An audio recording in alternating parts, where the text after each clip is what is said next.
Narasaraopet SSN కాలేజ్లో విద్యార్థుల ragging case. కాలేజీకి చేరుకున్న ర్యాగింగ్ కి సంబంధించిన విద్యార్థులను వార్డెన్ని అడిగి వివరాలు తెలుసుకున్నారు ఎమ్మెల్యే చదలవాడ అరవింద్ బాబు.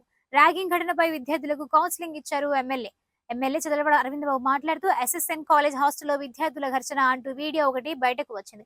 జూనియర్ విద్యార్థులపై కర్రలతో దాడిని తీవ్రంగా ఖండిస్తున్నామన్నారు. ర్యాగింగ్ మరోసారి జరగకుండా కాలేజీ యాజమాన్యం దృష్టి పెట్టాలి. హాస్టల్ వార్డెన్ రాజు ప్రమేయంపై ఉన్నతాధికారులు విచారణ చేపట్టారని తెలిపారు.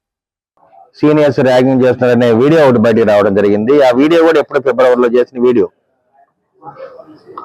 మరి ఆ వీడియోలో out going third year NCC cadets second year వాళ్ళని కర్రలతో కొట్టడం జరిగింది, పైశాచికంగా కొట్టడం జరిగింది. దీన్ని మేము ఖండిస్తున్నాము.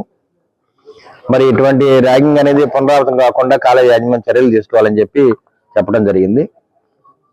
అదేవిధంగా కాలేజ్ యాజమాన్యం కూడా ప్రిన్సిపాల్ గారికి ఒక అల్టిమేటం జారీ చేయడం జరిగింది. మరి ఏదైతే ఎన్సీసీ ఇన్స్పెక్టర్ ఉన్నారో, అదేవిధంగా హాస్టల్ వార్డెన్ రాజు గారు ఉన్నారో, వారిని సస్పెండ్ చేయమని చెప్పడం జరిగింది. దీని మీద ఎంక్వైరీ జరుగుతుంది. కాబట్టి మరి ఇది ఎప్పుడో ఫిబ్రవరిలో జరిగిన సంఘటన ఇవాళ బయటకు వచ్చిందంటే మరి ఎక్కడో కావాలని ఎవరో వాళ్ళ మధ్య కొంత స్టూడెంట్స్ మధ్యలో గొడవలు ఇది బయటకు రావడం జరిగింది. ఏదైనా కానీ ఇక రాబోయే కాలంలో ఇటువంటి ర్యాగింగ్ పద్ధతులు లేకుండా కాలేజ్ యాజమాన్యం చర్యలు తీసుకుంటుంది. అదేవిధంగా మన మీడియా వాళ్ళు కానీ మరి పోలీస్ వ్యవస్థ కానీ దీని మీద దృష్టి పెట్టి ఎక్కడ కూడా ఇటువంటి ర్యాగింగ్ చర్యలు జరగకుండా మనం చర్యలు తీసుకోవాలని చెప్పి మీడియా మాకు తెలియజేస్తున్నాము.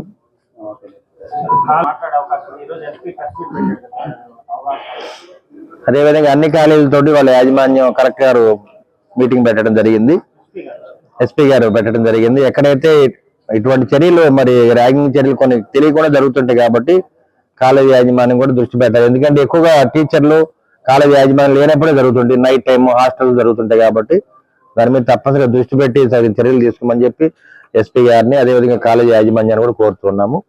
అదేవిధంగా మీడియా వాళ్ళు కూడా ఒక నిఘా పెట్టి వీటి మీద మరి ఎక్కడైతే హాస్టల్స్ లో ఇటువంటి జరుగుతున్నాయో వాటి మీద నిఘా పెట్టి ఉంటాం మంచి పద్ధతి తెలియజేస్తున్నాను.